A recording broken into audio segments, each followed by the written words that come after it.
It's 6:00 p.m. We'll call the meeting, Washington County Supervisors, to order. We'll begin with a moment of silent prayer and then the pledge.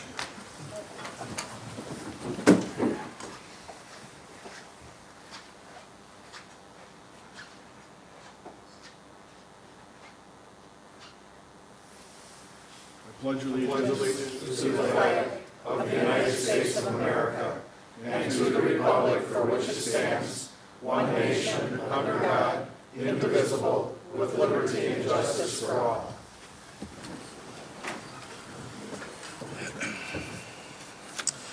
Roll call. We have Supervisor Mahalik, Supervisor Guzzi, and Supervisor Bishop that are on Zoom. Supervisor Berg is excused. The notice of the meeting, this is a meeting of the Washington County Board of Supervisors. Prior to this meeting, public notice was given by posting a copy of the agenda in the office of County Clerk and emailing the agenda to the West Bend Daily News, which is the official newspaper. In addition, the agenda was emailed to CNI newspapers, Express News, the Kewaskum Statesman, Milwaukee Journal Sentinel, WIBD, WMBZ Radio, and WTKM Radio.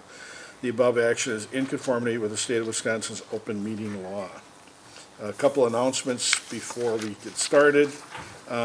Since we do have people on Zoom that are supervisors and we have other people, citizens, please speak directly into the microphone so that they can hear. Okay?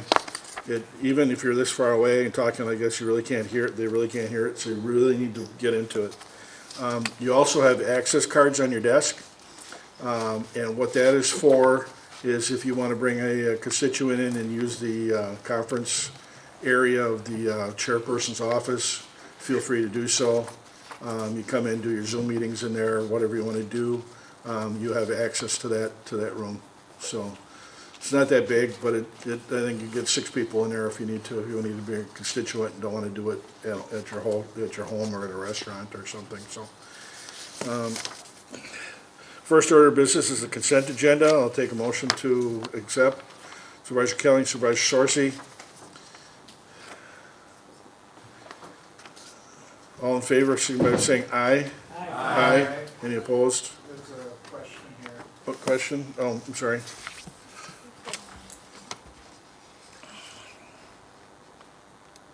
Thanks. Thank you.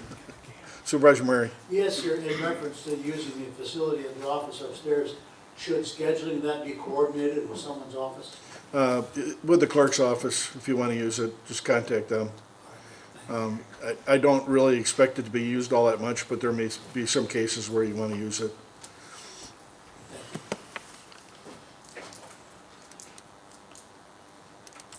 Supervisor Schleif. Seeing the clerk's office is still somewhat remotely, are we getting to a point where there's going to be someone answering the phone all the time there? You can call my phone directly or Mary's phone directly. We answer. Thank you. You know, usually I usually take office hours usually in the morning, like 8 till noon, and the door's always open there when I'm in. So the door's open. I mean, you could call me direct at the office, or you can call me direct too.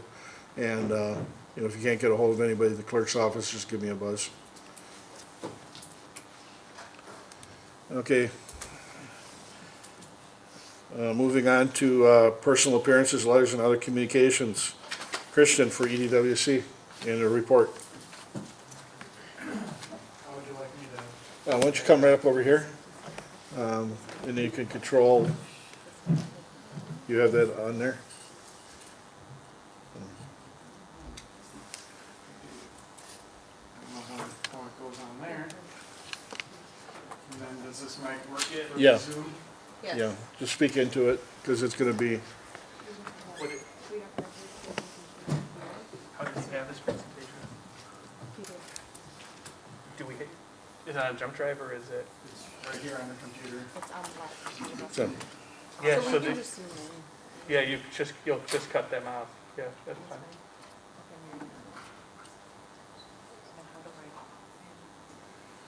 Here, and then, actually this one, laptop.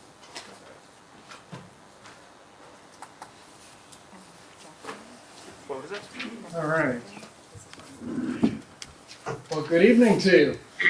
Hope you don't mind, I'm going maskless. Wearing glasses and a mask is not exactly fun. I wouldn't be able to see you if I had to keep talking up here, so I will do that for the duration of the presentation. There's a lot of material in your briefing packet, as you can imagine, unless you want to be here for an hour with me, which I'm happy to do. We're not going to go through all of it in any detail. Instead, what I'd like to do would be to focus in on some insights and then make sure we've got some time for questions. So with that in mind, getting started off here, my name is Christian Cheshlock. I'm Executive Director with EDWC. I've been here for now over 10 years in Washington County. Hard to believe. Some of you I've known that entire time, others some new faces here. So I really appreciate and value every day the opportunity to be a part of this effort. I don't want to presume to know exactly why you chose to get involved in public service. My guess is, though, that while you've got a budget that you're going to be considering, and hopefully we can get it to a balance to your satisfaction, that wasn't the primary motivation of public service. Just guessing, good win, but I'm thinking there's more to it than that.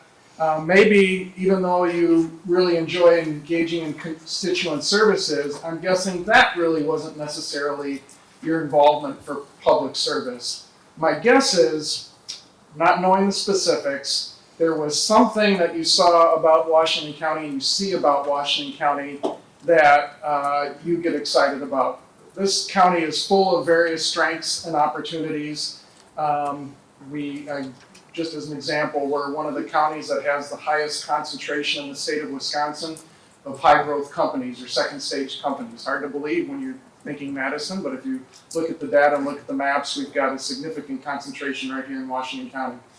Other assets are our people, the entrepreneurs that are here that are making things happen.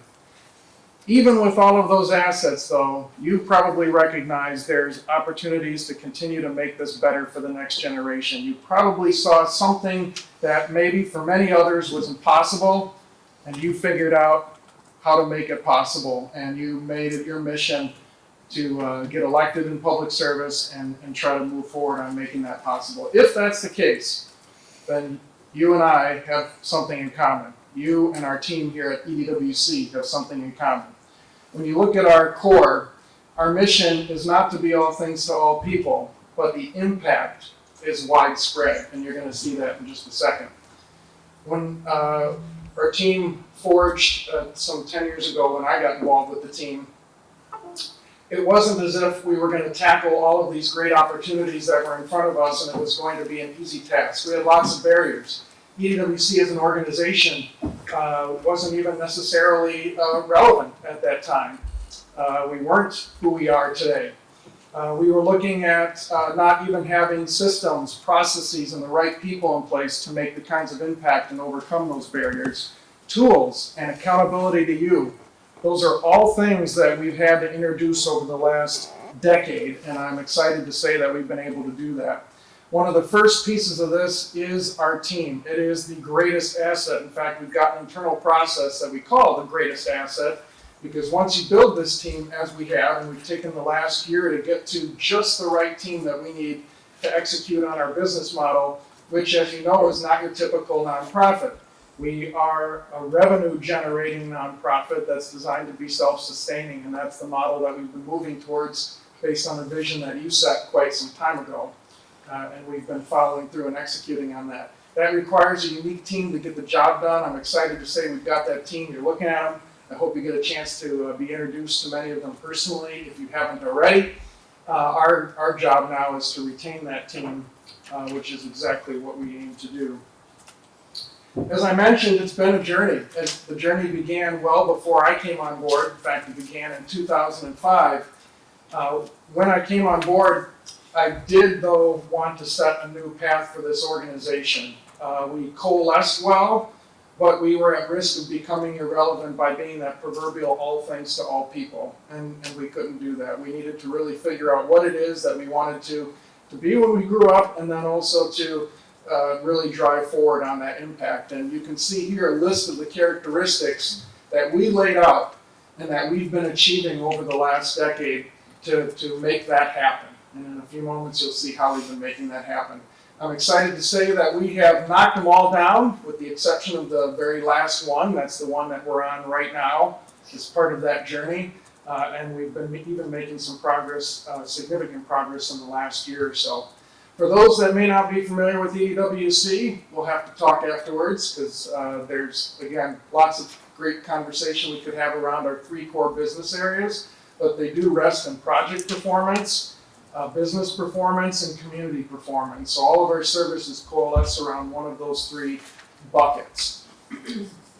This is really the essence of what drives the success of EDWC on your behalf and on the Washington County's behalf. And it's something that has been articulated to us by our many customers, and we saw some common themes, and this is really how we ended up visualizing those common themes. At the end of the day, one of the things that they talk about, the businesses in Washington County that work with us talk about that makes us different from others they may have worked with in the past, is that we do take time to really uncover what matters for that business, and we have the ability to execute to get to results. So a lot of other economic development corporations, even within our own region, are focused at marketing and structuring deals, but they don't really have the capacity to execute to get them all the way through.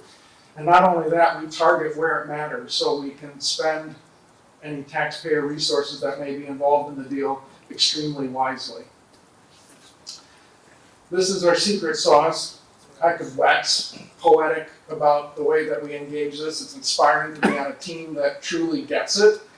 But the 4 key components are business model, which you see here, which is really the approach that we take in getting things done.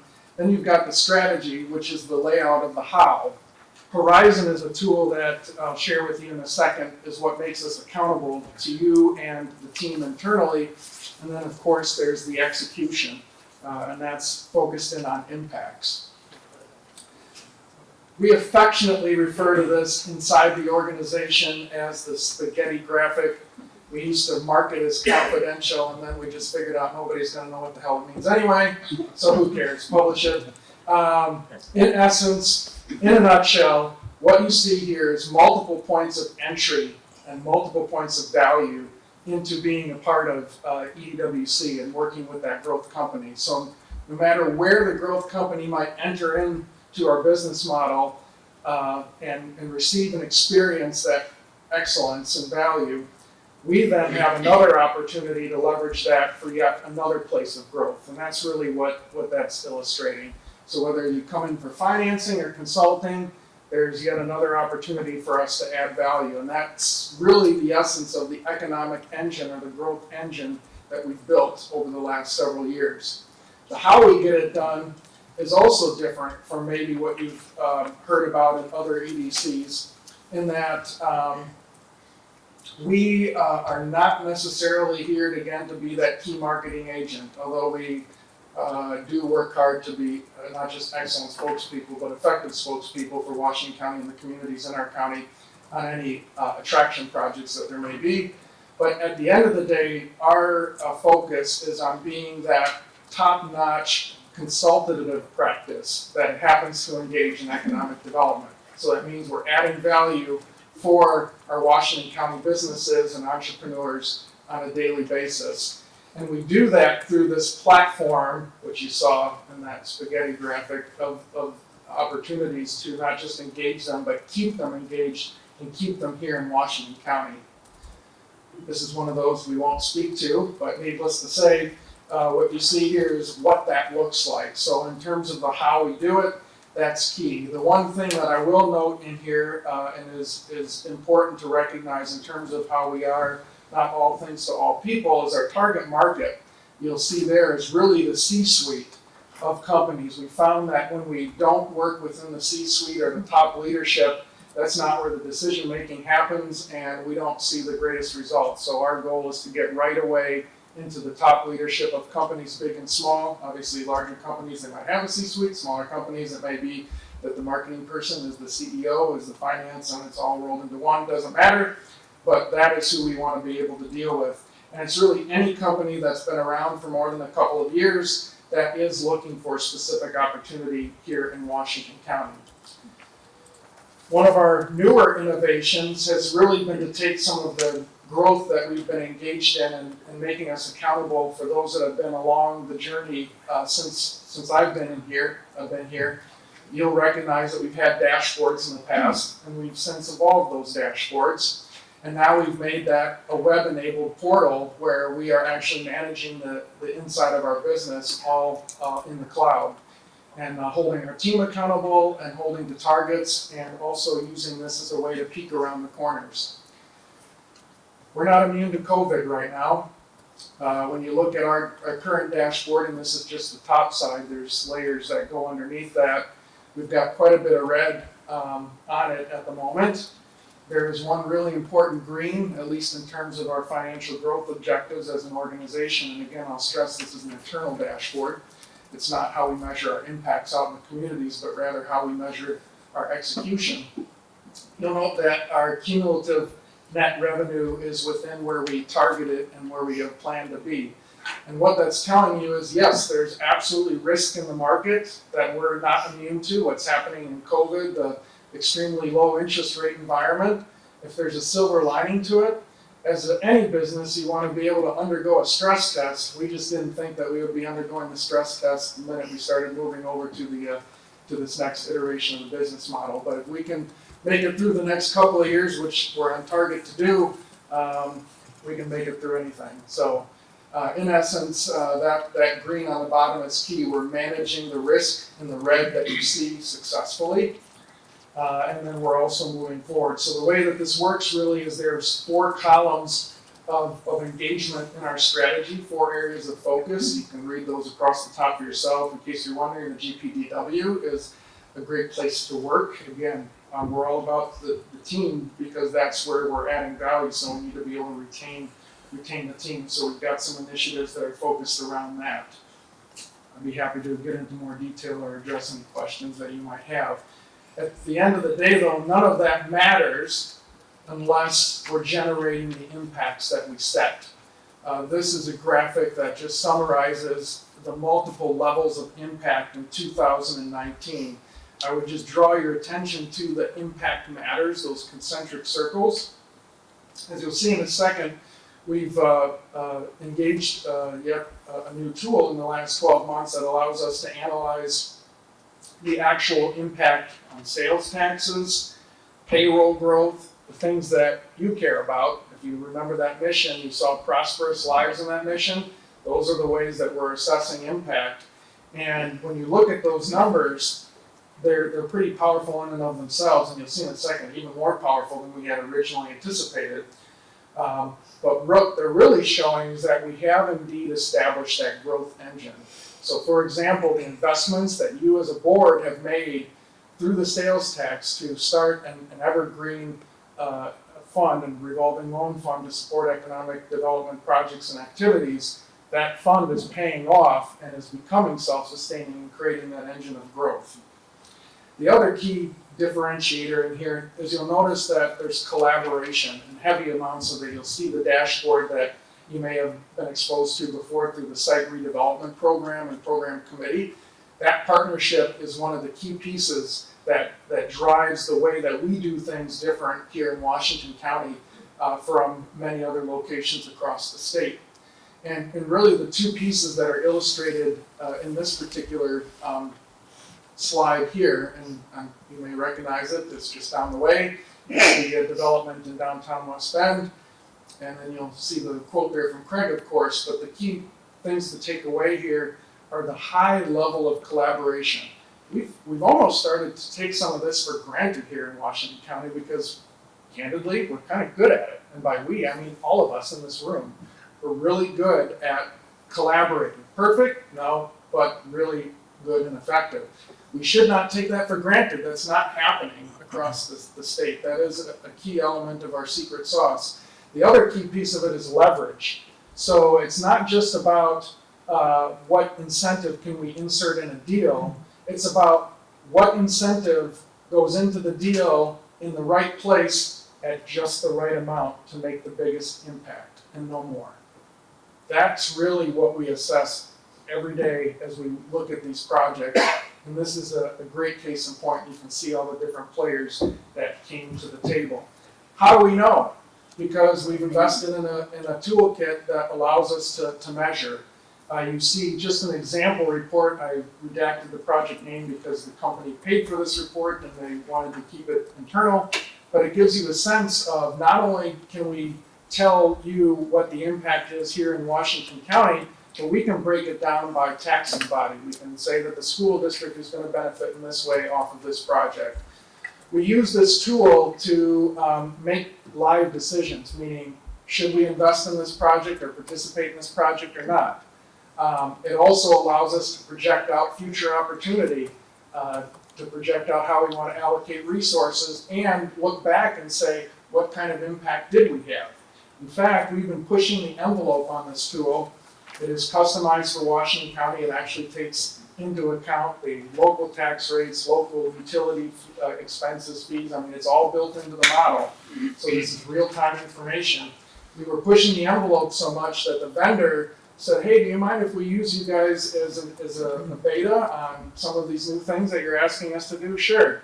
This email just came out a couple of days ago, and I circled 4 of the 5 items on there were things that we innovated with them. For example, the hotel nights and taxes, now they've put that into their product for national sale and use. So again, we're leading here in Washington County. So what? This is what. I'm actually going to walk through this benefit bucket here, if you will, and this is really about return on investment for the projects that we've been involved with. And I want to say that there are a few slides going forward that deal with the economy as a whole and how we're pushing the needle on the economy as a whole. That's not what you see here.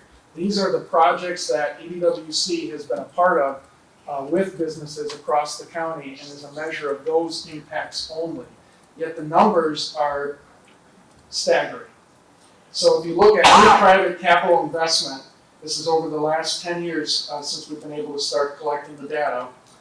We ran every project through the model, and we are now looking at over 300 million of new CapEx. They say in the business world, but capital investment, that's new investment into the Washington County economy, buildings, equipment, hard stuff that sits around and makes a difference. Again, so what? The net public benefit is really pretty darn epic.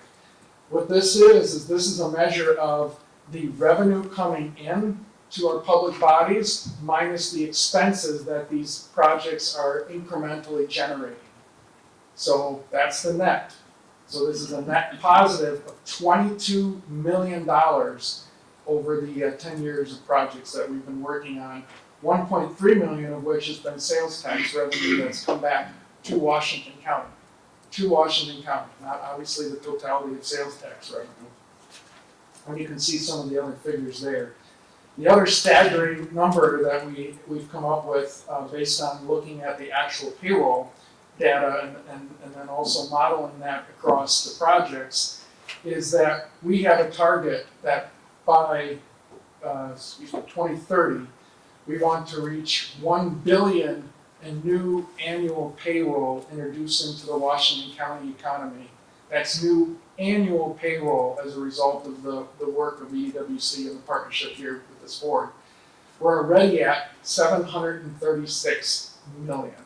So I have a feeling we may need to recalibrate that goal. One of our board members was mentioning that, what are we going to do when we reach that number? We'll keep on going for starters. So this is powerful stuff. We've never been able to tell that story up until this year as to exactly what that impact is, so we're really excited to be able to bring you that information. I will take a second actually on this slide to walk through these because this really is key to how we're moving the needle, and it's one of those slides that is a takeaway back to your constituents. It's important to recognize that the work that we're doing in economic development collectively has been actually growing the size of the pie. You've probably heard that phrase before. It's not just that I want my share or you take your share, but we actually want to grow the size of the overall pie, and the data is showing that we're actually doing that. We have been in doing so with that collaboration that I mentioned, and it's getting deals done. The reinvestment of the county sales tax, as you just saw, is in fact generating that engine of economic growth, and it's in fact netting positive, significant positive return on investment for taxpayers. So the taxpayers are getting significant dividends as a result of this activity. We are seeing accelerated flow of activity into the Washington County economy. Washington County is a significant net exporter. What that means is we have a lot of new money coming into the county. We've got a lot of goods that are produced here that are not consumed here. They're consumed elsewhere. When that happens, we've got new money coming into the economy, and we're seeing that accelerate. Another really cool thing, and this is really kudos to many of our local communities, some of which you've been involved in some of these projects. In fact, on this slide, you see a picture of the Hartford. I thought this was kind of fun. You've got Sharon's Antiques sign there in front of a brand new multifamily housing project transforming Hartford's downtown. What's exciting about these projects is it's not just about the amenity you create. It's about people living there, having a sense of place, and being able to engage in commerce right in their own home. So you have to have that full portfolio going on in order to make that happen. That is happening here. But just in case you don't want to take my word for it, there's a couple of slides here that demonstrate that in real time. Washington County is now, as at least pre-COVID, was ranked 10th in terms of GDP growth, not GDP, GDP growth, which is exactly what we're targeting and moving the needle. Incoming investment, again, that's investment from the outside coming into Washington County, ranked 15th in the state. That wasn't the case, and that's not accidental. That is indeed moving the needle. And just FYI, in case you're wondering what goes into the gross domestic product, you can see that we've got the formula down there, but the two key things that are driving it for Washington County, and you see it in the incoming investment index, is gross investment and the net exports. And why do you care about that? Again, it's new money flowing into our economy. The size of that pie growing bigger and bigger. So when we talk about job creation, it's pretty cool to say, oh yeah, we were involved in part working with the companies that have created, over 1,000 jobs, multiple thousands, whatever. But then again, what about the rest of the economy? Obviously, we don't touch every project, we don't touch every company, we don't touch every growth opportunity that happens in the county. What is the trajectory, and are we continuing to see that growth engine evolve? This graphic is pretty neat in that it shows a very solid trajectory leading up to COVID. What I do want to point out, and this gets lost in COVID, some of you that have your own businesses or work with others who have their own businesses may remember, it's kind of hard to remember it because it seems like with COVID it's like a decade ago, but you may remember hearing some rumblings about the economy softening up a little bit in 2019. And indeed that was what was going on, and you see it in the numbers just in terms of the job growth itself. The other area where you'll see it is in terms of the unemployment rate. Already beginning in 2018, we were starting to see the uptick.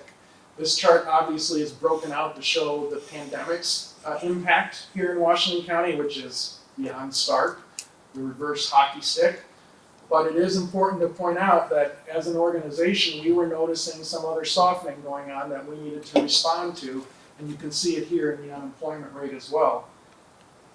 Another area where you see it, and this is one of those key insights, and when it comes to job growth, in fact, in one of the previous slides, I'm going to go back there just to underscore this point for you, and again, something you can take back to your constituents. Washington County has historically lagged the nation in job growth, and you can see we still do, but we've been working hard to close that gap, and now we're down to far less than a 0.2 of a gap between our job growth and that of the nation as a whole. And so our goal is to be able to exceed the national trajectory on job growth. But coming back to this, labor participation, basically, in a nutshell, that is the percent of individuals who are working or looking for work in the entire population of Washington County. So if you look back at 2016, you can see that over 70% of the population here in Washington County was either working or looking for work, actively looking for work. What is maybe remarkable is that that was 2016. There are several years of declining labor participation going on in the county. And you might be asking, what's that all about? Well, obviously you see January to March 20, and then in April we had a significant decline that is due to COVID. But this labor force participation rate had been declining well ahead of that, and it's something that we had noticed, and we've been developing some strategies to counterbalance. This explains part of the reason why. If you recall, it's again a percent of the total population. So there's going to be some people who are leaving that workforce, the retirees, and here in Washington County we have more than the national average of individuals who are retiring soon and getting ready to retire and get out of the market. That's obviously going to decrease our overall labor force participation, assuming those retirees continue to live here in Washington County. On the other side of it, when folks leave the market, the labor force, you want others to backfill and come in, right? Well, there's really two places you're going to get that from. Young folks that are rising up, the millennial, and we're below the national average in terms of our population that are millennials. The other area are people coming fresh into your economy, fresh into the county, new transplants coming in from elsewhere. Wisconsin, not just Washington County, Wisconsin has a diversity challenge. And I don't mean just racial diversity, which I know is a charged topic today. That is a piece of it, but I'm talking about diversity just from the standpoint of, if you think about it, I call it the "what high school did you come from" question. You get that question in Wisconsin. You don't get that question in other states, many other states. The reason you get that question in Wisconsin is because we're blessed to have these close networks, right, of friends that we've known for years and years and years, and there's not a lot of movement in and out. That's a really cool thing. We cherish that. But from a labor force participation, if we want to continue to grow, we need really three things. We need entrepreneurial creativity. We got that in spades. We need money. Maybe we don't got that in spades, but we've made some serious strides on the financial aspect. Cash flow is not our real issue. We need people. That's what I see as our biggest challenge coming forward. And to that end, we've already been getting out in front of that. I had mentioned some of the housing projects that are going on. We need to have a portfolio of housing that allows people to come in and move from their first apartment to their first starter home, to their family home, to a place that they're going to retire in. And we've been making significant strides as a county on that front. We've got more work to do. As a result, we've also created a new segment in our loan portfolio, a very targeted segment that's designed to work with the housing market and development to try to create churn in the market. If you've ever tried to buy a house or know somebody's tried to buy a house, there's just almost nothing out there for inventory. We've got to create some more churn in the market and create some opportunities. So with that said, yes, COVID's been affecting us. The key takeaway there, though, is don't let yourself get lost in the noise of COVID. There's other things that are at work, other things that we need to be paying attention to, and other things that we will address. Because yes, this too shall pass. We shall make our way through COVID. That said, we needed to respond. Here are many different ways that we responded. I'd be happy to get into more details at some point. I'd love to chat with you either individually or otherwise. The key thing I'd like to focus in on tonight, though, is not everybody was able to take advantage of the CARES Act. You probably read that. There were businesses and segments of our economy that were left behind. They had to deal with new costs coming from COVID. They had to refine and retool their business model, so new costs, new business model, and in their case, they just had to jump into that new normal. So our response, while significant, we think we can do more. And just to put a personal face on it, don't know if you know this individual. She would probably kill me if she knew which picture we put on here of her. But hey, it's on our website, so fair game.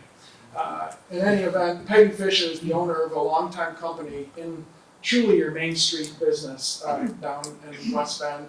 Founded in 1995, you see the details. Bottom line is she's had a long-time staff. She's built a solid business. She is that entrepreneur that we want to uplift and uphold, and she was left behind in all of the wonderful steps that were taken to support our economy during COVID, including the We Are All In grant program that the state had. Not really all of us, and apparently she fell into a gap in that program as well. So, recognizing that that's out there, we have, were asked actually by the county executive office to consider this problem and come back with proposals, which we've done. And you see here, we've summarized the issue for you. Our proposal is to create a targeted microloan program, and we would do that by carving money out of our current RLF allocation, but we would backstop it with a guarantee from the county, and I think that's a topic that's coming up on your agenda, obviously a little bit later, because we are dealing with a slightly higher risk situation, particularly if we want to deploy the funds quickly and make it useful for those businesses that were left behind, and make sure that in Washington County, no business is left behind, that we truly are open for business as we go forward. You have a term sheet in your packet somewhere, and I do want to point out that we would suggest one revision to that proposed term sheet based on feedback from the business community, that there would be an allowance for an up to 6-month deferral for payments. As you can imagine, the cash flow isn't going to come right away, so we need to give them a chance to generate that cash, essentially bridge today to the opportunity of tomorrow. That is what I have for you. I did want to leave you with this though. We've been doing together many right things. You see a list of them right here. And we're getting noticed. Washington County is getting noticed. Our number one goal was to not follow, but to lead. And we are doing that today. So, if there's a key message we're taking away from this is now is not the time to pull back on the gas. We need to keep our foot on the pedal to the metal, keep leading, keep staying strong, and lead Southeast Wisconsin forward to economic prosperity, one prosperous life at a time. Thank you. Be happy to address any questions.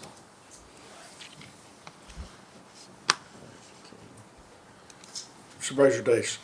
Thank you, Mr. Chairman. I had the privilege of meeting Christian when he first came to West Bend, or Washington County as a whole. He impressed me then, and he impresses me today just as much as he did back then. I was fortunate enough to be a part of a few projects that were going on then, a minimal role played by the mayor, which I was at the time.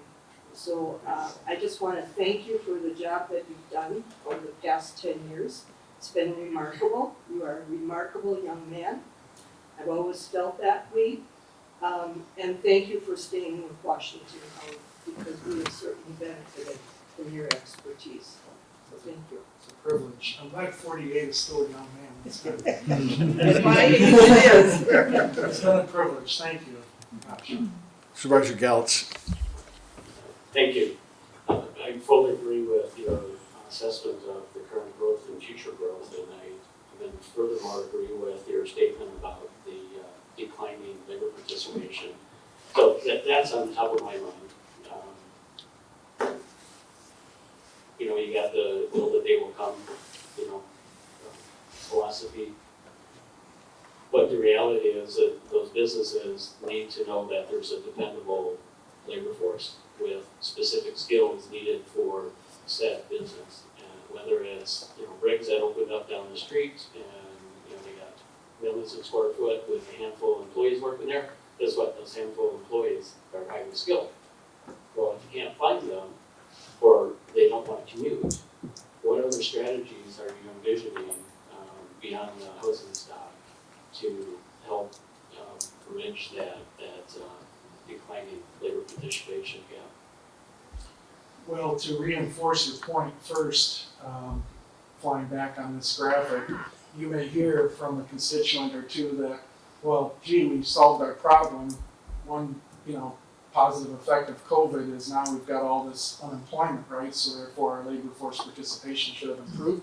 Well, it has improved, but it's actually gone nowhere. The net, if you look at June 2020 now, is, if you draw a straight line across to January, is not too far away from where we were in January. So it is about bringing more people, and beyond the housing initiative, one of the things that we're doing is really focused in on working and collaborating with this group here, as well as the county executive's office, on a broader portfolio of solutions, one of which has to do with education. We've got people who are here getting educated in our high schools, retaining them and giving them opportunities to stay here is a critical piece as well. Knowing that they'll probably boomerang away, but then we've got to be able to bring them back. So targeting some initiatives to get them to come back.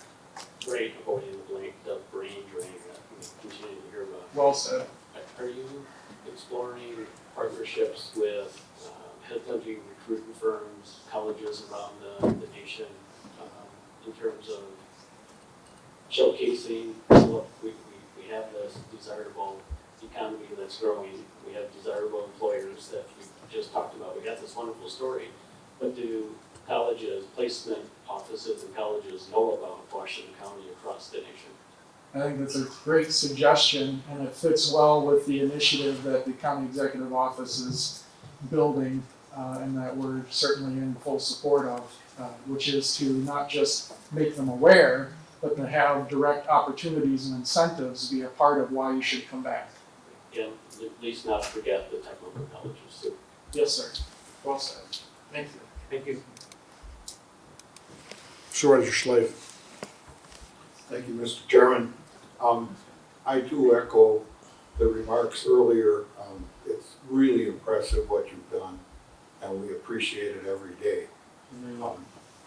My question on the labor participation, a lot of us are retired but work part-time. How does that play into this? Are we only talking about full-time employees, or when retirees work, does that count too in our graphs? So I'm going to tiptoe into your answer because I'm not a statistician and I don't want to play one on TV. But it does include full and part-time. If you want to know more than that, I'm going to have to bring my colleague Dan Amhold up here to have a conversation with you, and I certainly can get him to reach out to you and have a conversation about some of these numbers and kind of dig deep into what that might mean. But yes, it does include you. If you're still in the workforce part-time, it would include you in that percentage. Okay, that was my question. Yep. Thank you. Yeah, you bet. Supervisor Connery. Thank you. You brought up a couple of things, and one thing was fiscal impact analysis you brought up. And you brought it up in that about borrowing money to businesses, correct? Make sure you speak into the mic. Okay. So you brought it up in that, with dealing with money going out to businesses, in other words, loans. And that's one of the ways that you know that you want to do a loan for them or not. It's part of the underwriting, yes, Okay. for a loan. And then you also brought up the fact of small business loans that we're going to be talking about later, maximum $20,000 and whatever. Was before you started looking at this borrowing to small businesses, did you do this impact study? This analysis on that to see if that was a good place for you guys to be putting our money? So the difference between the impact study that you're exampled in a new business that's adding jobs and growing and wages, and the gap that we're filling with the microloan program is that you're looking at mitigating loss. You're trying to prevent loss. And so when we do meet with a loan customer, we do plan to assess the efficacy of the program through the impact analysis as we go forward, and then be able to report out, this is what we were able to prevent. As far as a proactive look at it, we're not quite sure yet what the uptake is gonna be and the specific demand and need and who's going to be specifically doing that. We have modeled a few different scenarios. The loss of not facilitating these businesses is material to the county. And it's material not just because of the economic impact dollars, but because these are entrepreneurs who are gonna be losing talent that they may never be able to get back. And that, I don't know how you put a number to that per se, but it is significant. Well, I'm looking at it at the point of, the numbers were talked about here, 30 to 70% no repay. In other words, total loss of the monies, 30 to 70% of it. And that impact analysis could have been done on that to see if that 80%, 60%, or whatever that maybe do pay it back, if they're gonna do enough for the county in order to make this thing still float, even with that loss. Based on our modeling, now of course there's a ton of things we don't know, such as what the loss would be. My personal opinion is that it is going to be on the lower side of that very significantly, because we know our neighbors, Washington County, and the ethics here in this county are such that I don't let people leave high and dry.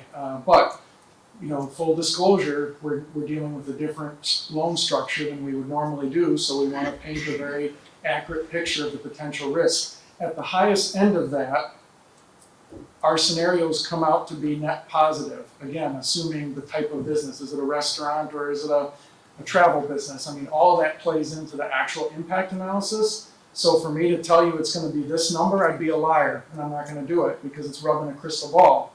But what I can tell you is the general movement is that it is net positive, even at a higher loss rate, which I don't think we'll see. Thank you.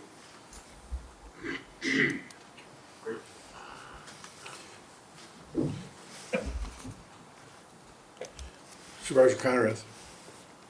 Yes, I have a question, it's kind of twofold. You spoke of people who are actively looking for work. Can you define that and where those numbers come from? And then do you look at the characteristics of those individuals for, the growth opportunities and try and match the two?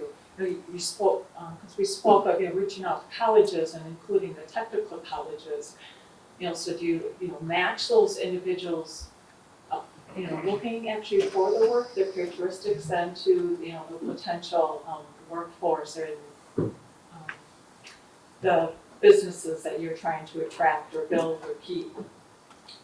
So there was more than two questions in that. But very, very astute set of questions, and it is wandering into the data analytics territory that is not my area of expertise. But what I can tell you, and then again the rest, I'd be happy to set up a conversation with our analysis team that would be able to get to those very specific answers, and I'll be noting you as well for potential follow-up here if you're interested. But the gist of what you're saying is, how do they count? One of the questions is, how do they count, if you're looking or not? I don't have the specifics on that, other than that I can tell you that they're using governmental data that ranges from unemployment filings, and as part of unemployment, obviously you're mandated to be looking for work and those sorts of things. And then they're comparing that against the total population as a whole based on census information. So this is massaging of governmental data to get to that number. Deeper than that, and I'm going to need to bring somebody else in. I don't want to play the expert. As far as how do we include that in matching and in that role, that's an opportunity. I think there's more work that we can do in that space. There are some of the partners that we work with, such as workforce development, that really is fine-tuning their matching and how they're getting better and better at making sure that we don't have people who are looking and an opportunity that they could match and the two aren't connecting. We're getting collectively better at that as an organization, as a county. I think there's more things that we can do, and that really, you're raising something that could be embedded into that strategy that I was talking about earlier in some of our other conversations that we had as well. So really appreciate your insights on that.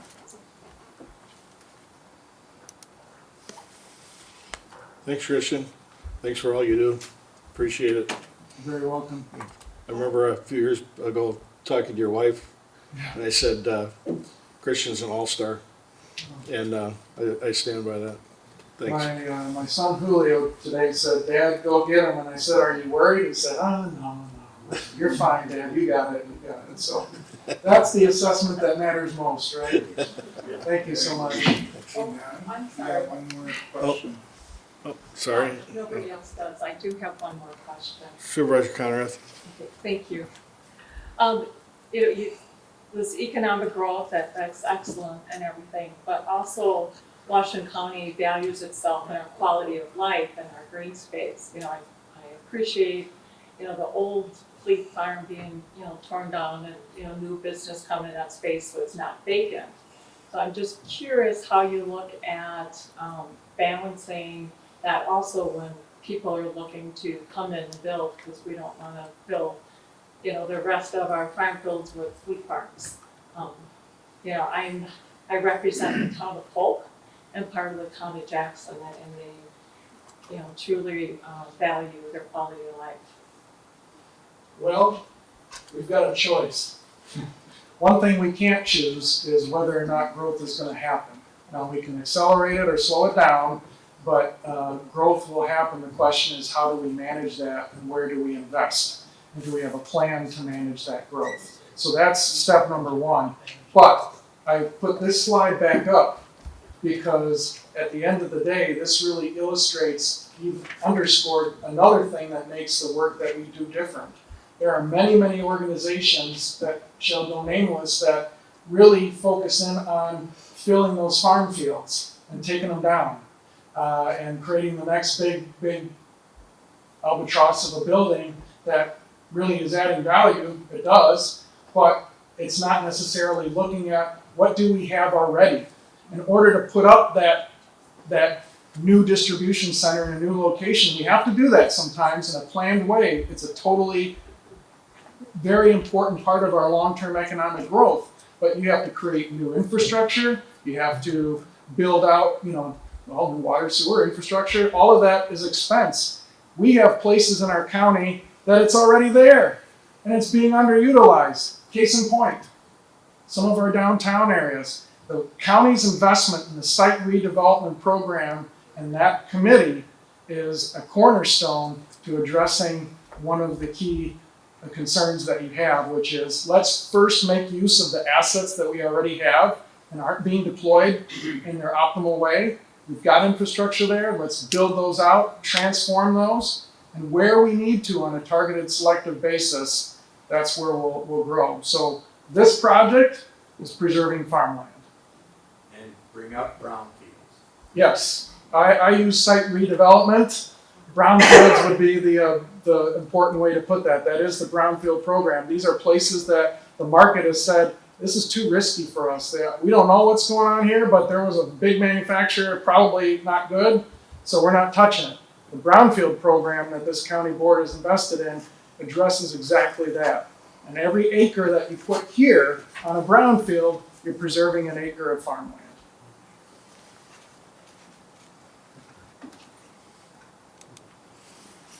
Okay, thank you. Thank you.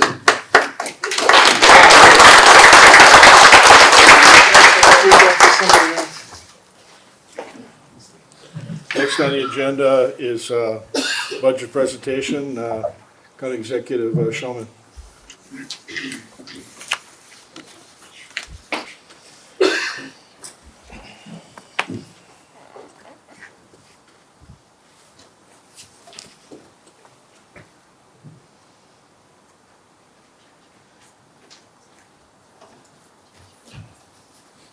Good evening.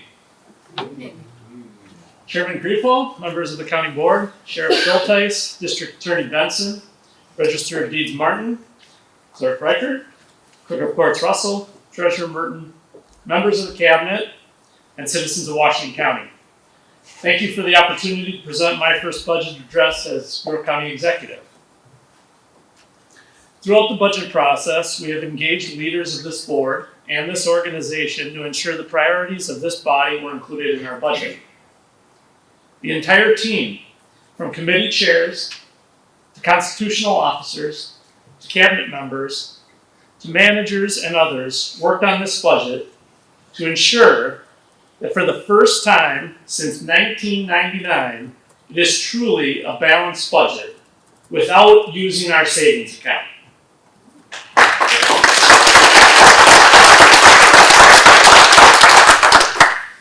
I need to thank our budget team, Dave Barber, Margie Hammers, Brad Steckert, Dave Owens, and Kathy Wild for all of their hard work, as well as all of our teammates that made this budget possible. We set aggressive targets for the departments in this budget. Our team of departments hit them and exceeded our expectations, which allowed for this balanced budget. When I ran for county executive, I pledged to focus on the people, live within our means, encourage economic growth, ensure our rural communities thrive, and maintain the best quality of life in the state of Wisconsin. When I announced as a candidate, I pledged to stop using our fund balance, our savings account, to balance the budget. Today, I'm introducing a budget that keeps my promises. Focus on the people. This budget funds a county newsletter, and by 2021, the county will have a new website and regular listening sessions with county elected officials. Live within our means. This budget does not borrow or use our savings account for the first time in 2 decades. Encourage economic growth. This budget invests in M7, a regional economic development organization, and continues to double down on the work you just heard about by EDWC and our revolving loan fund. Thriving rural communities. This budget continues to fund our 2050 transportation plan and reforms the land use division. Maintain the best quality of life in the state of Wisconsin. This budget significantly increases funds to the sheriff's office and invests in the park system without using any tax levy. Throughout my time as administrator, I partnered with this board to set the table for the 2021 budget.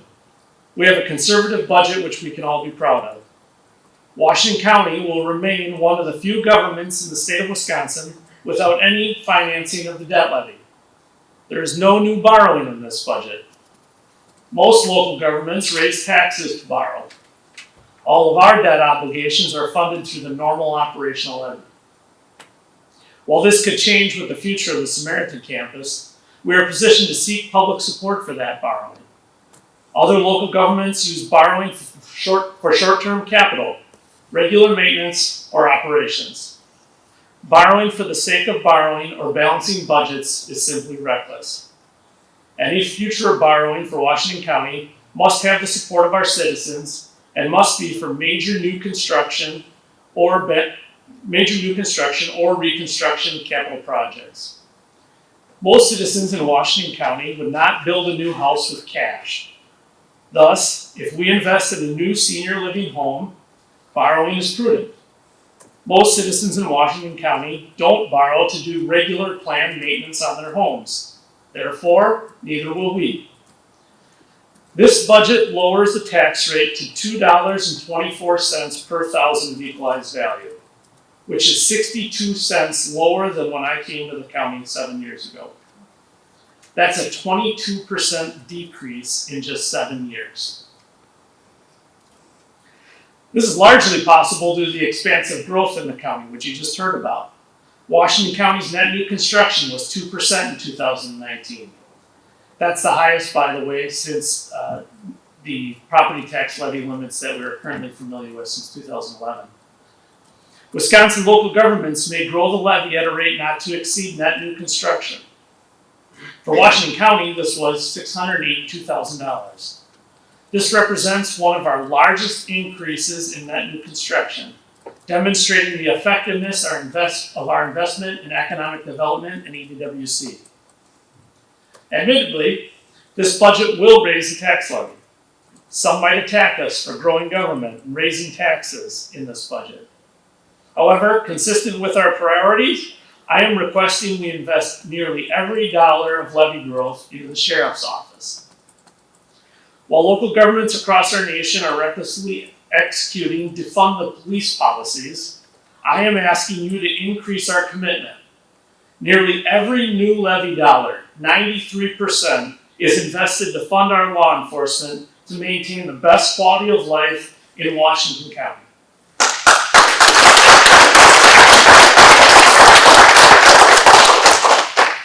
We have more work to do to make smart reforms and investments in our sheriff's office. In the coming months, I hope to roll out a policy proposal with the sheriff. As county executive, I will defend the police. Now, you need to approve the resources they need to keep our community safe. To illustrate our commitment to ensuring a safe and secure community, let our actions speak for themselves. When I came to the county 7 years ago, the levy used for operations was just over $34.8 million. The sheriff's share of the levy was $15.2 million. In that first budget in 2015, through debt reduction and efficiencies, I cut the total levy by $1 million, while at the same time giving the sheriff an additional $1 million. Today, our total operating levy is just over $36.9 million. Meanwhile, the sheriff's portion of the levy is nearly $19.3 million, or 26.9%. Dollar for dollar, the sheriff's levy has grown nearly double the operation levy. I am proud to invest in our deputies and in our sheriff's department and our highest priority of a safe and secure community.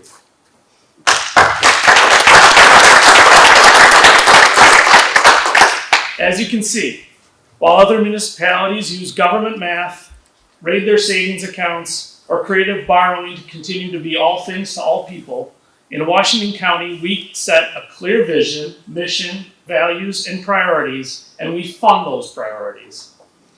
One of the innovative ways we achieve this is through our Parks Fiscal Sustainability Plan, which aim to get the park system off the property tax levy. This is similar to the approach Governor Walker used for the state parks. Tonight, I am announcing that in 2021, the parks will officially be completely off the levy.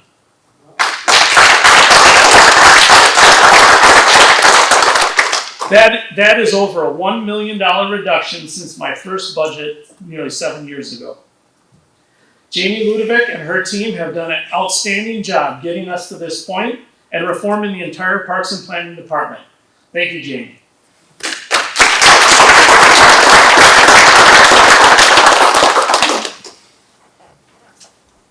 Not only is the park system off the levy, we are improving the parks, and those who use the parks are paying for the new amenities. In 2020 alone, we've added a dog park and renovated the barn at Sandy Knoll. Some of you were drinking a beer there, I saw you.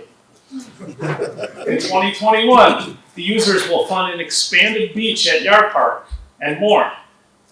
In the coming year, I will also make a proposal to keep a campaign promise by pivoting from a Parks Fiscal Sustainability Plan to a Parks Fiscally Thriving Plan, which will include a variety of strategies and initiatives aimed not only at maintaining the beautiful properties and amenities, but also expanding and improving on them while still independent of property tax levy funding. I am confident the park system will increase the number of users so that in the coming years, we can lower the cost to families and continue improving our amenities. We have heard for years from customers and contractors about the importance of flexibility, speed, understanding, and competence moving at the speed of business for the county's regulatory functions, including the permitting of sanitary, shoreland, floodplain, and wetland and stormwater. This budget begins to answer these calls for reform. We are immediately focusing on our thriving rural communities with the merging of 3 former divisions: land and water conservation, land use, and planning. Along with reforming and deregulating, this restructuring will reorient the division to focus on the people rather than the government rules and regulations. This reform will protect and improve land and water resources, fulfilling our priorities of economic growth and vitality and safe and secure community. We have an outstanding team dedicated to this cause. I am fully confident in them to deliver the best service to our citizens at less taxpayer cost. This budget continues to fund access to basic needs to ensure the best quality of life in the state of Wisconsin for our residents. We will begin our second year of the drug treatment court. Julie Driscoll and her team will continue to implement electronic health records, which will lead to better service for clients and efficiencies for her team. Our team continually looks for collaboration opportunities to improve our quality of life. Recently, Waukesha County Executive Paul Farrell, Waukesha County Board Chairman Paul Decker, Chairman Creefall, and I signed a letter of support for a state grant to continue Elevate's drug abuse prevention program in schools across both counties. For 3 years, this intergovernmental cooperation, coupled with the nonprofit partnership, has provided drug prevention education to thousands of students. Our Public Works team, led by Scott Schmidt, continue to keep our facilities clean, even in the midst of COVID-19. Scott's logistics team has provided PPE to businesses, local governments, public safety agencies, and schools across the county. We will continue to fully fund our 2050 transportation plan without begging for new taxes, and potentially without further borrowing. In 2021, we will work with the City of West Bend and the Village of Kewaskum to develop their own road plans. This is the first step in inventorying the roads in these municipalities to figure out what it would take to just fix it. And after we're done there, we'll go to other municipalities. In Washington County, we just fixed it 2 years ago. Now it's time for our staff to help our municipal partners do exactly the same thing. Recently, I asked Dave Barber, our Director of Administration, to create a team of current county employees dedicated to budget, policy, and analytics. In the 2021 budget, we will bring together experts from human resources, finance, and information technology. This team can provide elevated services to other departments with accurate, timely, and objective reporting of information and recommendations and detailed public policy analysis. This new department will develop new initiatives to make government suck just a little bit less.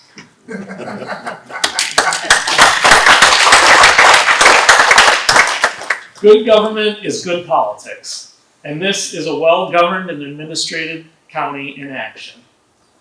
I remain committed to asking the legislature to provide tools to eliminate excess government, improve property tax assessing, and streamline government services. This new team will help ensure we have the information to back up our conservative reform ideas. Finally, the CARES Act undoubtedly helped us to preserve the savings account the county has worked so hard to build by taking on COVID-19 response costs. The money provided by that law is sufficient to respond to the pandemic. Our joint health department is evidence of government cooperation, pooling resources to effectively respond to public health crises. As other local governments look for more revenue in the form of levy limit flexibility or federal COVID bailouts, Washington County has a truly balanced budget. Thank you to Kirsten Johnson and the entire Washington Ozaukee Public Health Department team for their diligent work throughout this pandemic. The net of this budget is simple. Nearly every dollar of new levy is invested into public safety. Parks is completely off the levy. Land use will be reformed to focus on the people and encourage thriving rural communities. The budget is balanced without raiding our savings account. I am proud of this budget. We are the first county that I know of to release a budget framework post-COVID-19. I'm betting you won't find many who simultaneously have no plans to use their savings account in a COVID world and do not increase borrowing. This is a conservative budget that funds public safety, does not borrow any new money, and is truly balanced. I now turn the budget over to you, the county board, for committee review and final passage. In my first budget as your county executive, I have kept my campaign promises. This is a budget of which we all can be proud. Thank you, and I'll be happy to take any questions.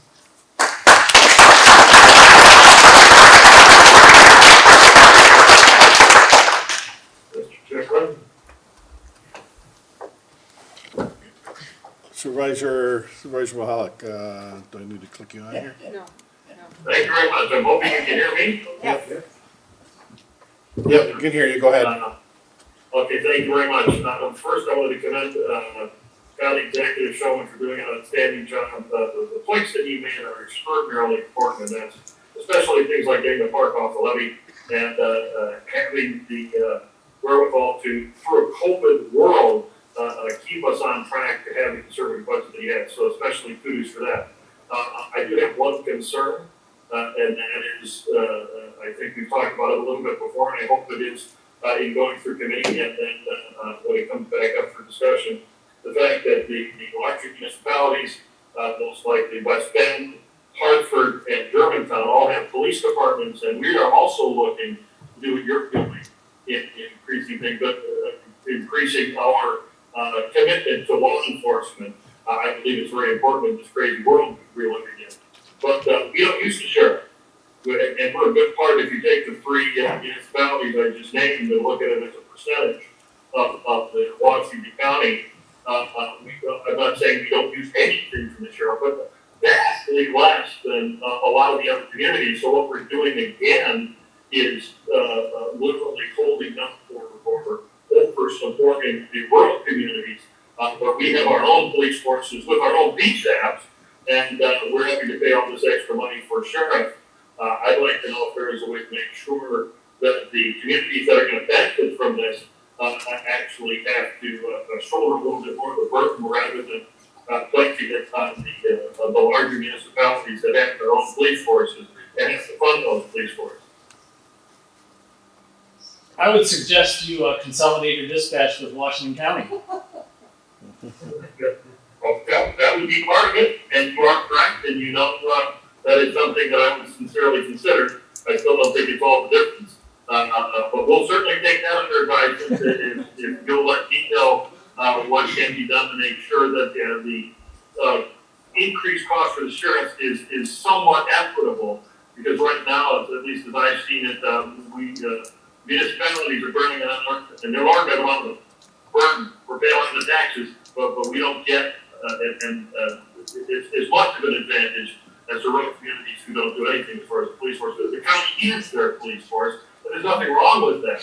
But then let's look at making sure that the payment is equitable across all the different municipal taxes. Thank you. Supervisor Bossert. Okay, wanted to respond to Supervisor Mahalik a little bit as well. I think our sheriff's department may evolve a little bit in that they may become the first call backup resource for public disturbances. That may be one way in which that benefit is shared. So if there's a public disturbance that's beyond a community's ability to handle, the sheriff's department is going to be the first one there to back them up. Thank you.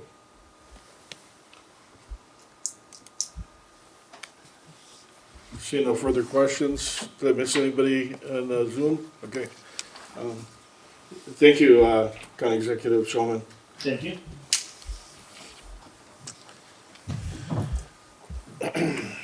Consideration upon request reading of resolutions and ordinances, 2020 Ordinance 8, Ordinance amending Railroad Consortium Appointments, Section 15-31.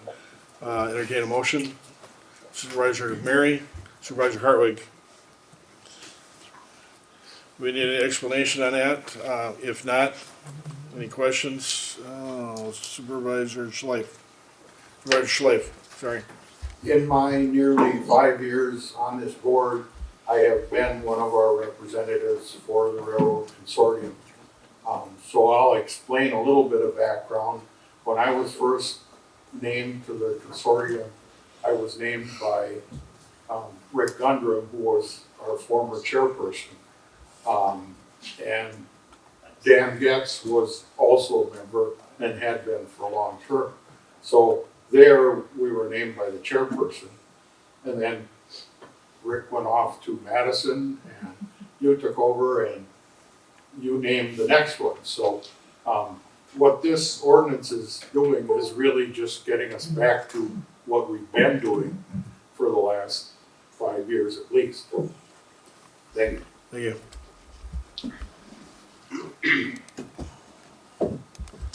Supervisor Dice. Thank you, Mr. Chairman. I have no problem with either this ordinance or the next one we're gonna be taking up regarding the EDRC. But I guess I was looking for a little more reasoning as to why these changes were occurring. Jeff kind of answered it as far as this one goes, but Do you want to speak it up to it, or do you want me to? I'm assuming that none of these, or all of them, were in compliance with state law, county code, and other bylaws.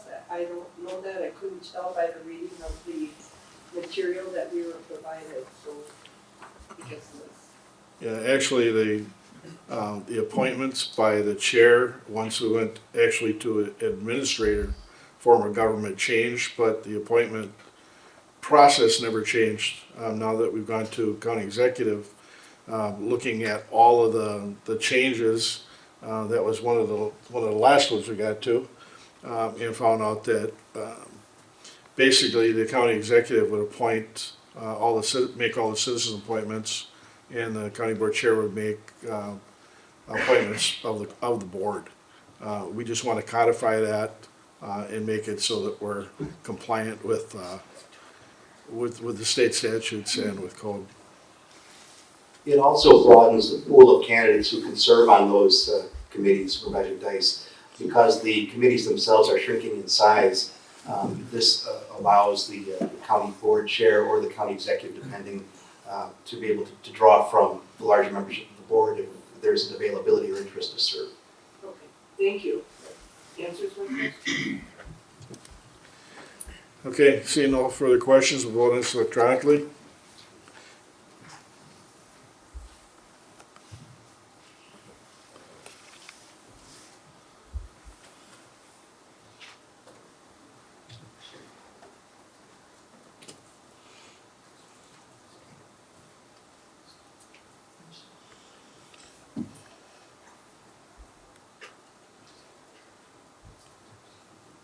All voted yes. Okay.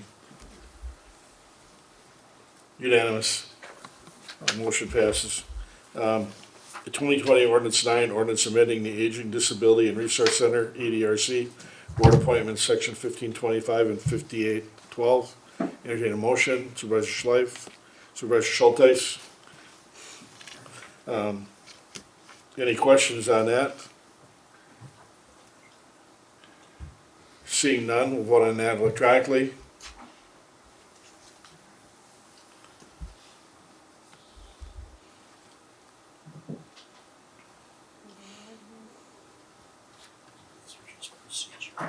It takes us a little bit longer with the Zoom voting. Oh, yes. Yep. All the votes are yes. Unanimous. Motion passes. 2020 Resolution 22 authorized the county to transfer property to Forward Contractors LLC and enter into redevelopment agreement.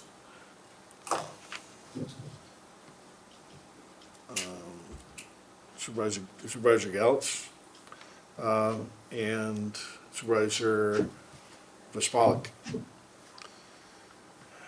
Okay.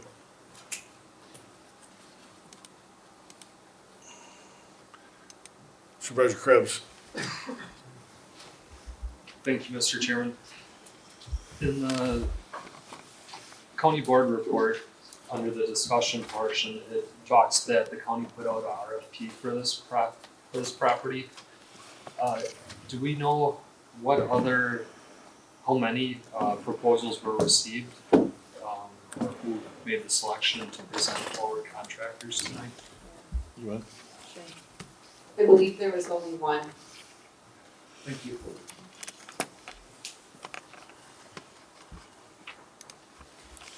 See no other questions?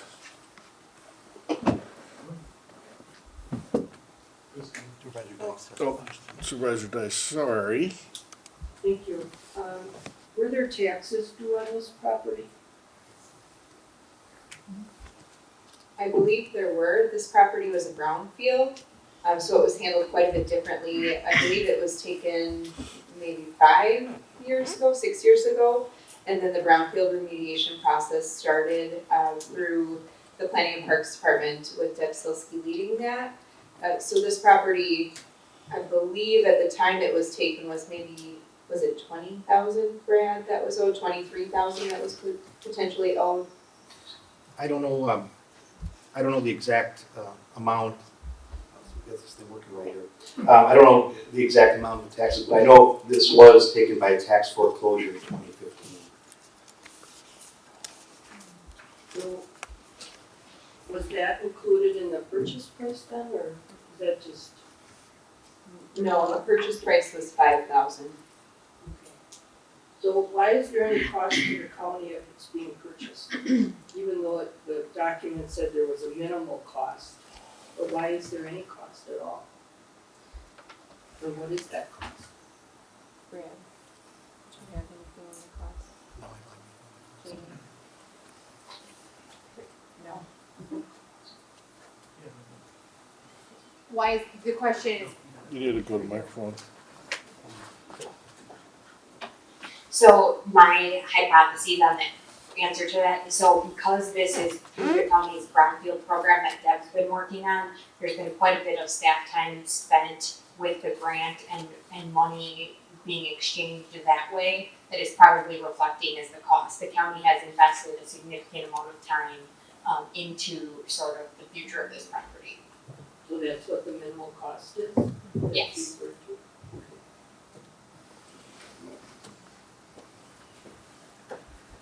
Does that answer your question then? I guess so. You guess so? Okay. Yeah, I think it's more the time spent and the man hours that went into the remediation process is where the cost would lie. Okay, see no further questions? Vote on this electronically.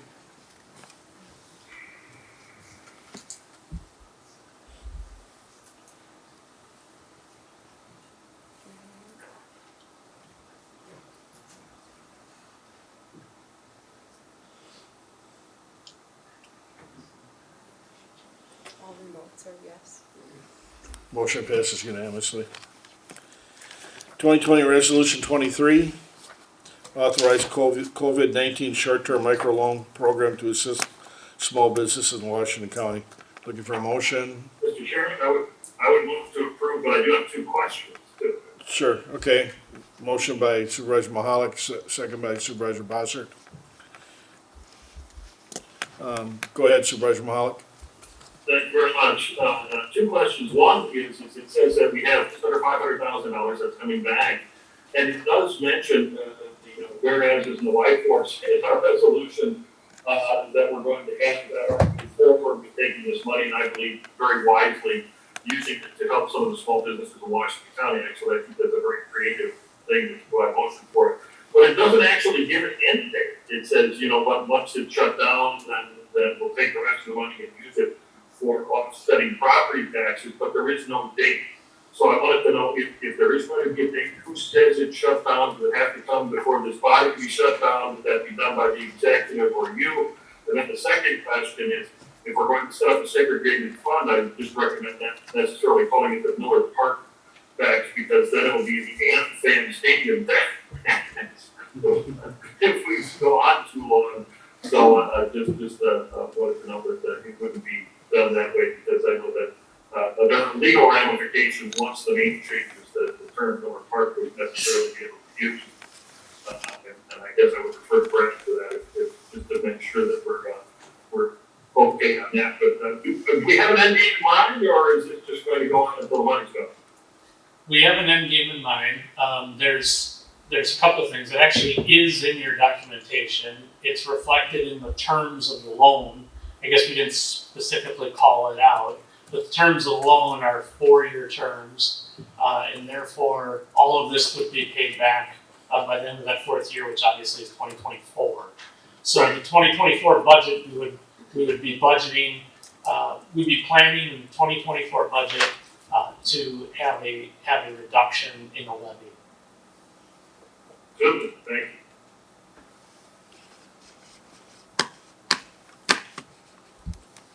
Supervisor Connery?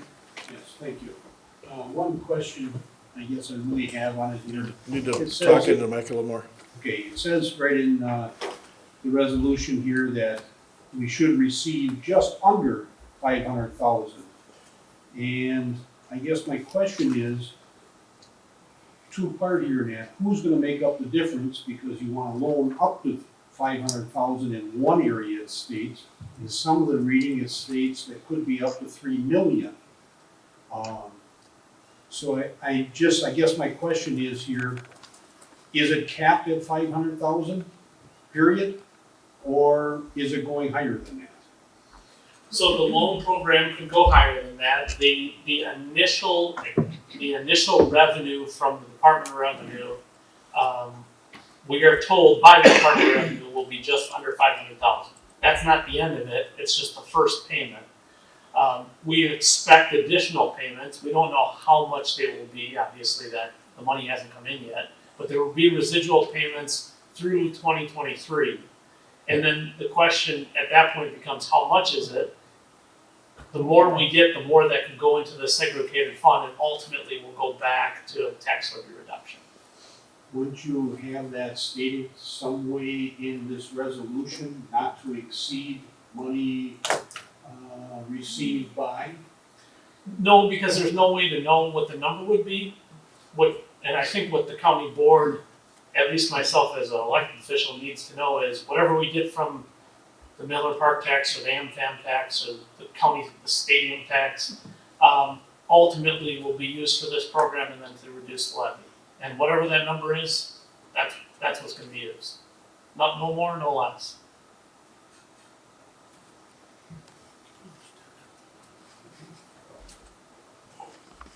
My suggestion would be if you're not satisfied with that, vote no. Supervisor Krebs? Thank you, Mr. Chairman. In Christian's earlier presentation, you talked about a possible 6-month waiver of the loan repayment. So does this need to be amended to reflect that at all? I don't believe it does. I believe that'll be in the terms of the agreement itself, which will figure itself out. In addition to that, I have no concerns with still cashing out that fund and reducing the levy appropriately. And the reason I don't have any concerns is, as Christian alluded to, the likelihood of default is probably lower because this is literally neighbors borrowing neighbors' money. In addition to that, by the end of 2023, any defaults that we're going to have, we probably will have already had. I expect the defaults will likely occur on the front end and likely not on the back end of these loans. So I don't believe there's a need for it, but certainly it's the pleasure of the board. Well, if the document, if it's a working document that you're okay with EDWC modifying those terms, I just didn't know if that needed to be reflected in this actual resolution. But the other part is if the payments are deferred 6+ months, should the county expect that that we would not be having the funds returned for property tax relief for additional 6 months? That's what I was trying to get at with my comments about 2024. I have no concerns about that because by 2024 there'll be sufficient principal paid off that we'll be talking about a negligible amount. That by 2024 it's only the interest that would still be outstanding? Right.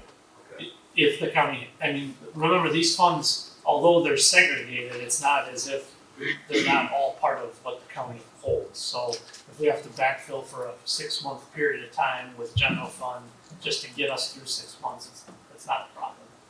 Okay. But just to go out and hypothesize a little bit on this, let's say if we have a 0% default rate, we get every payment due, how much money would actually come back to the county? I guess who gets to keep the profit of the interest on these loans? Would that be entirely EDWC or is that a shared surplus? Christian, do you want to try to answer that or do you want me to give it a try? Can I come up here? Is that- Sure. Yep. The short answer is EDWC would retain the interest because it is actually, the funds are actually coming out of the existing impact fund. The money that you're talking about with the stadium proceeds or whatever, that's setting aside, stays in the county just to guarantee in the event of potential principal loss. So we're actually loaning out of the current impact program. We're taking a segment of that. And so it's governed by the current agreement that we have with the county already, which means we retain the interest. So for the next 4 years, the county will essentially be still retaining that 500,000 or whatever that amount is. Now, the interest on the 500,000, if that's what you're asking about, I may have misunderstood then, that is retained by the county because you're holding that. So There's no two interests, I guess, that I wasn't aware of, because I thought that the county would be taking the check that we received from the state of Wisconsin Department of Revenue, or the national sales tax, and be, turning over that. No, it's staying within the county, it's just being segregated for the purposes of guaranteeing against potential loss. The money that's actually going out to the businesses that's being deployed is coming from the impact fund dollars. Okay. So there's the interest of the actual interest of the money that the county's going to be holding, but then there's also the interest on the loans that EDWC's. The interest on the loans that is being paid back, that EDWC manages that fund, that interest on the payments that are coming back is retained by EDWC as part of our fee structure. Perfect. Yep. That clears that up. That makes more sense. Thank you. That's all I have. Great. And if I could just add one more thought on the earlier question, there's an automatic throttle limiter in the term sheet regarding the amount not exceeding what is available, and that we will not loan under this program anything that, any monies up, let me rephrase that. We will only loan up to the point of the dollar amount of the guarantee. So to be simple, if the guarantee amount that's available is $5, the only loans that we would make under this program are $5, and that is built into the agreement. So there is a limiter on it built into the term sheet. Thank you. Supervisor Kelly. So sometimes we get real lost in the weeds on these things, and we start to dissect all the various terms and conditions and dollars going here and there, and that's just county board supervisors doing their due diligence in making sure that everything's properly accounted for. So basically, at the end of the day, we have the RLF fund being used to give out microloans, and we are basically using what we're getting back from the county, from the sales tax, or the Miller Park tax, as a backstop, as a collateral, if you will. So that's the long and the short of it. But what I think is more important to remember is that thanks to COVID, there's a lot of people that were extremely damaged by what happened during COVID. We tried to make the federal government tried to make everybody whole again by using the CARES Act, which helped a lot of people. And then, of course, the state also kicked in and helped more people. But there are several businesses in our constituency that are suffering right now that did not qualify for either program. And that's what we're actually talking about. So if you get rid of all the minutia of the dollars and cents and terms and all the rest of that, what we're talking about is actually helping the people that you know in your communities. So when stadium tax, didn't it go on? It was supposed to be in sunset like a decade ago, and it kept on going. Now this is going to last for, would you say, to 2023 or? So the stadium tax has expired, but there's a closeout period, so collections continue. It's not a simple turn the spigot off and it all stops. It'll still come in slowly. The first payment is almost $500,000, 400, whatever the number is in your packet. And there will be subsequent payments because there's all these businesses across all the counties who are collecting, and then eventually it'll trickle down to nothing. So that's what's happening over the next few years. It's not as if the tax continues. matter of procedurally getting it to go away. So it won't continue on forever, right? That's correct. No, it will not continue. Okay, It's effectively, it's ended. thank you. Supervisor Bishop? Thank you, Mr. Chairman. Going back to what Supervisor Goddard was asking, in the terms, it mentions up to $3 million. Where did that amount come from? And what exactly is it? So when I asked EDWC to design a plan and how it would work, and Christian articulated this during his presentation, the plan was a minimum of $500,000 and a maximum of $3 million. So that's where that came from. It's part of the original discussion. Where we came up with the funding model was when we determined that the stadium tax, the Miller Park tax, was going to bring in $500,000. It made sense to tie the numbers directly together, because I can't think of a better way to spend a useless sales tax that never should have been in place in the first place, but to give it back to the people who are actually paying it, and then whatever we have left, giving it back to the people who actually were paying the businesses that had it. So that's where the original came from, but there's no intention of ever going that high. Okay, thank you. Supervisor Gallantz? Thank you, Joe.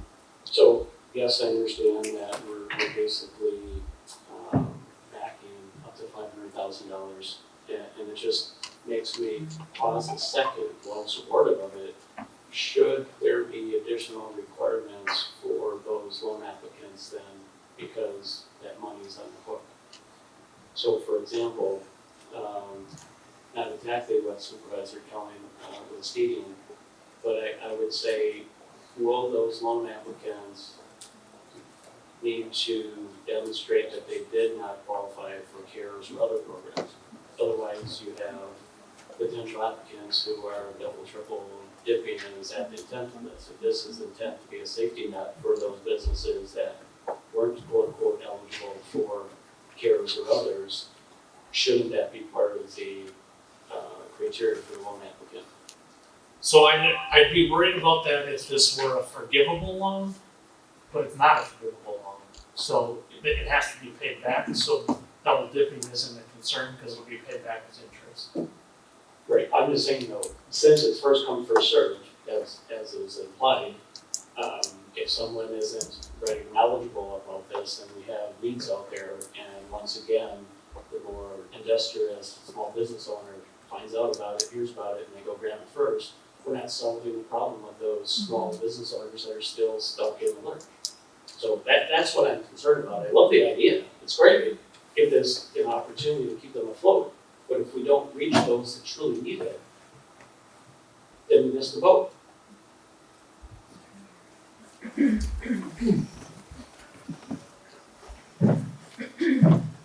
So I'll do what a politician normally does. I'll step in your shoes for a second and answer a previous question while I have the mic. The $3 million is actually responding to the earlier question regarding at what point in time do you cross over into something that doesn't make sense. That was the top end. $3 million is when you cross over to something that doesn't make sense from a net positive standpoint. But again, reinforcing we have no intention of getting up that way anyway. The county executive just asked for a range. So to answer the question, it's built into the program via the target. If you look at the business and the type of business that we're targeting, that's the business that fell through the cracks. That's how we know we're getting to an underserved group with this particular program. A business that doesn't fit in the target, it doesn't mean they're not worthy. They're just worthy of other programming that already exists. So we're not. Are you going to not accept their application if they're not in the target demographic that you speak to?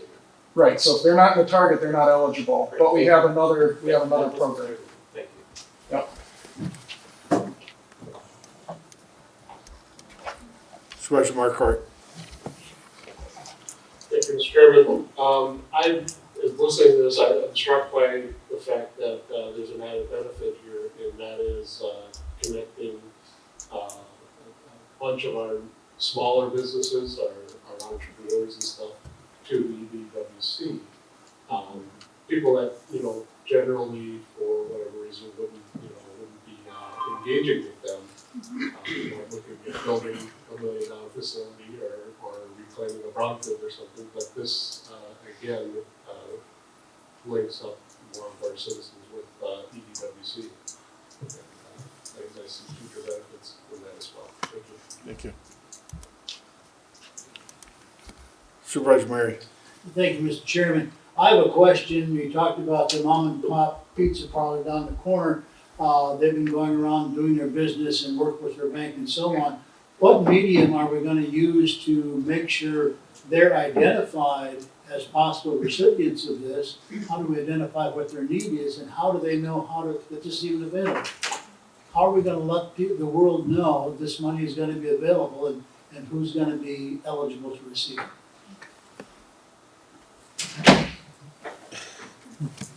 I don't know why you don't just stay up. I can stay up there. Try to be respectful, but I don't know what the protocol is. Shout from the rooftops. No, seriously, we've got significant marketing avenues that we're going to pursue. This county has in the county executive's office, and you all are great marketers. We will get that word out. This will not be hard. It's one of those things that the media likes to grab onto. I don't have any concerns about that. I think I would be amazed if we don't hit our limit quickly. So.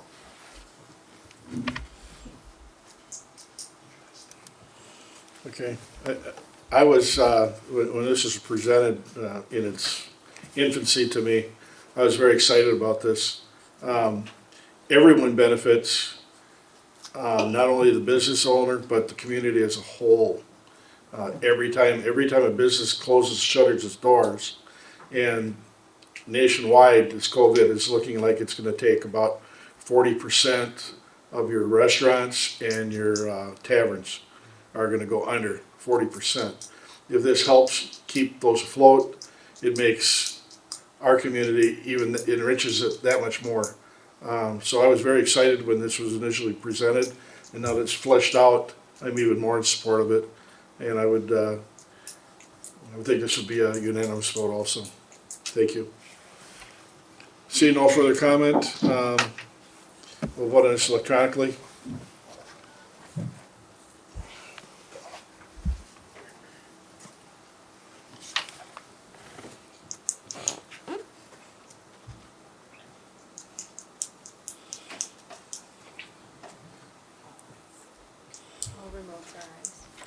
Motion passes unanimously. Good job. Thank you, everybody. 2020 Resolution 24, authorization for placement of juvenile secure detention as a disposition or short-term detention. I'm going to turn it over to Attorney Stern. If there are any questions, I'd be happy to answer them. This is really essentially just a formality if you read the report in the packet. It's a resolution that we actually have passed on prior occasions. It's a long-standing practice here in the county. And because the validity of the prior versions of the resolution has been called into question recently by the court, because the law has changed since the last time we passed one of these, we thought it prudent to bring a fresh one before the board rather than argue the old one is still good and then there have been court challenges on it. So asking you to pass this one tonight to freshen up our procedure. Okay, I'll entertain a motion. Supervisor Kelling, Supervisor Marquardt. Are there any questions? Supervisor Dice. Thank you, Mr. Chairman. Brad, in the language at the end of the resolution, it states that the as amended language at the end is aimed at allowing the resolution to remain valid even if the law changes in the future. Just for clarification, that only means other changes in Chapter 938, but not specifically this subsection, correct? That's correct. And what I'm trying to accomplish here is avoiding the argument years down the road that this resolution is stale, because one of the challenges that the past resolution is facing is that the law changed since 1998, and therefore the intent of the county board at that time can't possibly have withstood the test of time. And therefore, if we put as amended, it just allows this resolution to continue on. Hopefully, that's my intent, that's my goal. Will that be the case? I don't know. But I'm trying to give us that opportunity to survive future challenges. Thank you. Supervisor Bossert. I'm wondering if we should just put this on a calendar to renew every 5 years, and that eliminates questions about it going stale. I don't think that's necessary. I don't think what we have, quite frankly, is stale. I think we could easily withstand a court challenge, but I don't want to go through that time and expense. And monitoring this thing every 5 years might be somewhat of a challenge. Quite frankly, I think it's this is a tool of the district attorney's office and the courts to have at their disposal. And I would suggest that in the future, if they have concerns about it, they bring that to our attention as we bring it before the board again.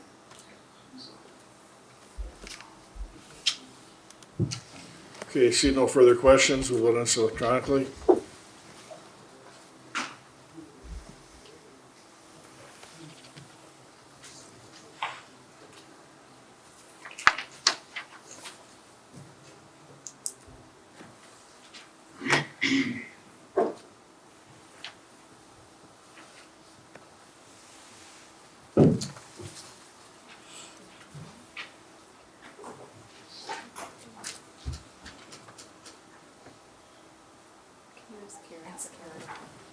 Who? Kara, can you vote? Supervisor Guzzi? I did. I did again. Yeah, they didn't get that one. I just understand.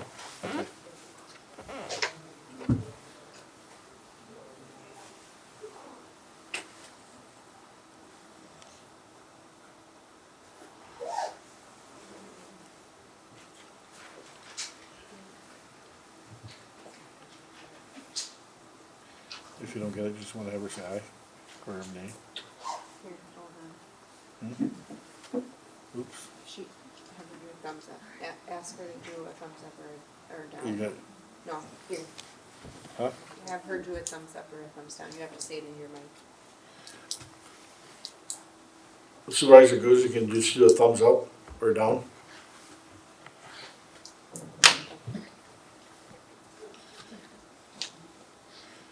Motion passes unanimously. 2020 Resolution 25 authorizes the sale of an approximate 40-acre site, Marks Woods. Entertain a motion. Supervisor Krebs, Supervisor Dice. I'm going to turn this over to Attorney Stern also for a brief explanation. As circumstances have somewhat changed since the last time this matter is brought before committee, I don't want to, I guess, steal the thunder of Jamie and her team over there, but originally this particular resolution was brought and it was discussed in the closed session.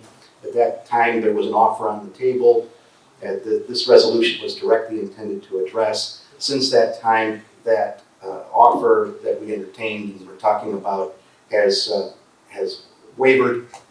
However, there are a couple of additional offers now that the department is considering and that I think are going to end up being favorable at some point here for the county to consider and accept. We don't have a closed session item on the agenda tonight, so I don't want to get into too much detail concerning price and so forth because we're still in negotiation stages. After speaking this afternoon with Jamie and her team and speaking with the county executive as well, because this resolution is very generically worded, I think the general consensus among us, the administrative team and so forth, is that we're going to ask the county board tonight to still go ahead and pass this resolution so that it authorizes the Parks Department to continue to engage in negotiations with the party that right now is making an offer or will allow us to counter the offer. Quite frankly, we're asking for the board's trust in that we are going to take the advice of our realtor and our experts and not accept an offer that is too low or unreasonable or below what we would think is appropriate. And of course, if you give us that trust and that authority this evening, we would then come back with a report once we're able to wrap up the sale, hopefully. The reason that we're asking for that this evening is because to go back to committee into a closed session and come back to it again another month down the road to the county board, It's gonna take time, and quite frankly, we'd like to get the deal done on this piece of property and wrapped up. And so that's why we're asking, if there truly is an objection to that, then I guess we'd ask the matter to be referred back to committee. But I think, knowing what's going on behind the scenes, and talking with Jamie and her discussion with the realtor, I think we're pretty close to coming back with something that's very advantageous for the county. So, like I say, this resolution was passed by committee. It was done so under a different set of circumstances. However, again, because it is very generically worded, it really just does give us the authority to sell that property off under terms that we can agree upon with a potential buyer. So if there's any questions, I'd be happy to answer best I can. Otherwise, I know Jamie's going to discuss that with you as well. Are there any questions? All right, seeing none, I'll vote on this electronically.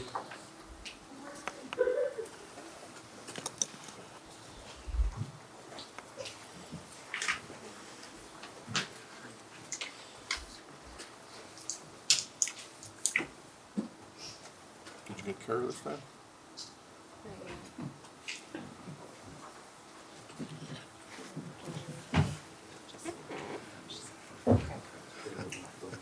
Yeah. Supervisor Guzzi, could you give a thumbs up or down? Thank you. You must be at maybe you need to move your phone just a little bit, like at my house, I get dead spots everywhere. We're all still in Huh? We're all still in the basement. Here, we are, yeah. Oh, yeah, we're in the basement too. Yeah. So, okay, we good?